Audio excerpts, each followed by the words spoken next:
सत साहिब भगत जी परमात्मा कहते हैं कि अगर काल को पता चल जाए कि धरती पर परमात्मा आया हुआ है तो उसका जो है कलेजा फट जाए, डर के मारे हार्ट अटैक आ जाए।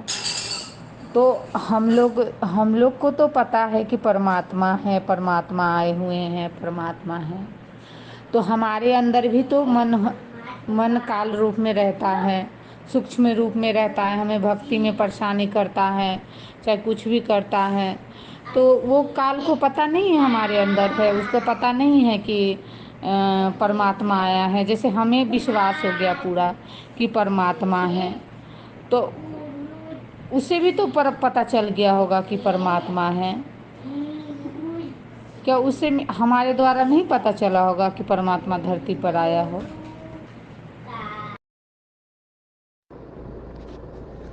सत्साई बहन जी, भारत देश का राष्ट्रपति यानी पूरे देश का स्वामी, पूरे देश का पति और भारत देश का कोई सबसे गरीब भिखारी हो जो जिंदगी में कभी नहाता भी नहीं हो, लेटरिन के हाथ भी नहीं धोता हो, और एक ऐसी मैली कुचुली रेलवे लाइन के किनारे ऐसे झोपड़ी झापड़ी में पड़ा हो जहाँ पे सूअर वगैरह घूमते हों, लोग लेटरिन करते हों, बदबूदार पानी हो, मच्छर हों, हैं। और भारत का राष्ट्रपति कोई ये कहे कि भाई भारत का राष्ट्रपति जो है इस भिखारी के पास में रहता, यहीं सोता, यहीं खाता है, और ये भिखारी जो है ना यही भारत का राष्ट्रपति है। लोग समझ नहीं पा रहे। ये भिखारी भारत का राष्ट्रपति है, और ये जो भिखारी है ना ये डबल रोल कर रहा है। ये एक रोल में तो भारत का राष्ट्रपति बना हुआ है और दूसरे रोल में ये भिखारी भी बना हुआ है। बहन जी, आपकी इस बात को आपके आसपास वाले, आपके गांव वाले, आपके शहर वाले, पढ़े लिखे या अनपढ़ लोग, कितने लोग इस बात पर विश्वास करेंगे? आप बताइए, कितने लोग विश्वास करेंगे इस बात पर? आप कहोगे भाई मेरी इस बात पर तो एक भी आदमी यकीन नहीं करेगा। पहली बात तो मुझे मूर्ख कहेंगे कि राष्ट्रपति तो एक इंसान है, वो डबल रोल कैसे कर सकता है। दूसरी बात, राष्ट्रपति है, उसके पास तो किसी चीज़ की सुख सुविधा की कमी है ही नहीं, वो तो जहां उंगली रख दे वही उसकी हो जाए। फिर उसको क्या जरूरत पड़ी यहाँ पे भिखारी बन के रहने की? तो यकीन नहीं करेगा कोई भी आपकी बात पे। तो यही स्थिति बहन जी इस पृथ्वी लोक को लेकर, 21 ब्रह्मांड को लेकर परमात्मा की है। काल को अच्छे से पता है, क्योंकि याददाश्त आप और हमारी चली गई, भूल आप और हमारी आत्मा पे पड़ी हुई है, अज्ञान का पर्दा आप और हमारी आत्मा पे पड़ा हुआ है। लेकिन काल और दुर्गा, इस 21 ब्रह्मांड में दो ऐसे प्राणी हैं जिनको आज भी सतलोक का पता है, जिनकी याददाश्त वैसी की वैसी ही है। ये परमात्मा को जानते हैं, पहचानते हैं, सब कुछ है। अब इनको कोई अगर इस बात के विषय में कहे, क्योंकि मन जो है इसका एजेंट है, और एजेंट उसको ये बात कहे तो उस काल को भी यकीन नहीं होगा इस बात का, क्योंकि उसको पता है कि सतलोक क्या है और 21 ब्रह्मांड क्या है। सतलोक की तुलना में 21 ब्रह्मांड वैसा ही है जैसा राष्ट्रपति के राष्ट्र भवन के सामने वो भिखारी की झोपड़ी, और राष्ट्रपति की तुलना में जैसे वो भिखारी है, वैसे ही काल को पता है कि परमात्मा कबीर साहब की तुलना में यहाँ के कोई साधु संत महात्मा है।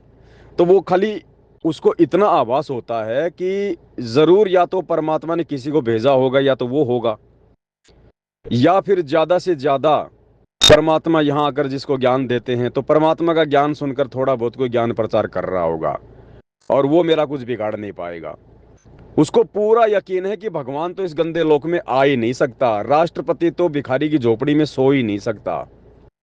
तो उसको पक्का यकीन है काल को। और ऐसा ही खेल खेलता है बहन जी, परमात्मा असंभव कार्य करता है।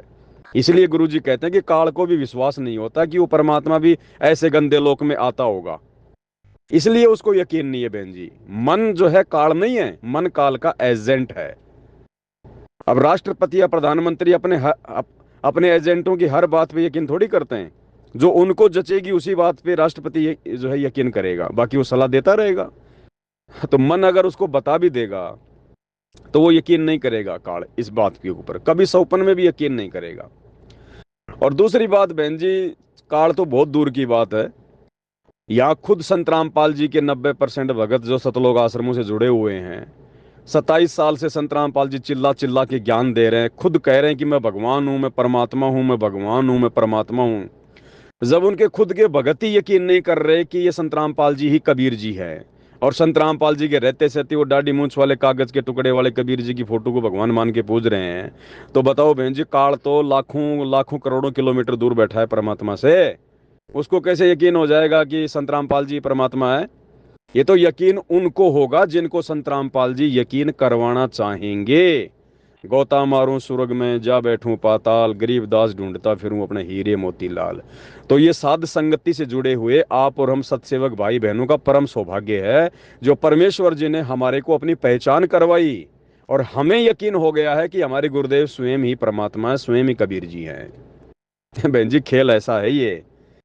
परमात्मा कहते हैं, तत्व भेद कोई न्यारा रे साधु भाई, तत्व भेद कोई न्यारा, समझेगा कोई गुरु मुख प्यारा। एक तो होता है तत्व ज्ञान, और एक होता है तत्व भेद। तत्व ज्ञान तो वो है जो गुरुजी ने दे दिया, और तत्व भेद वो है जो गुरुजी के सत्संगों का निष्कर्ष है।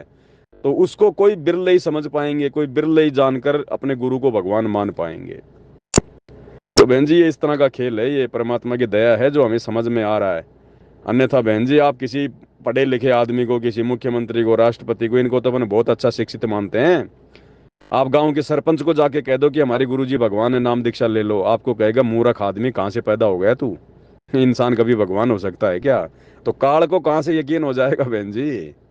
ये तो आप और हमारा सौभाग्य है जो परमात्मा ने पहचान करवाई है। जीव भगवान को नहीं पहचान सकता। बंदी छोड़, सतगुरु रामपाल जी परमात्मा की जय हो।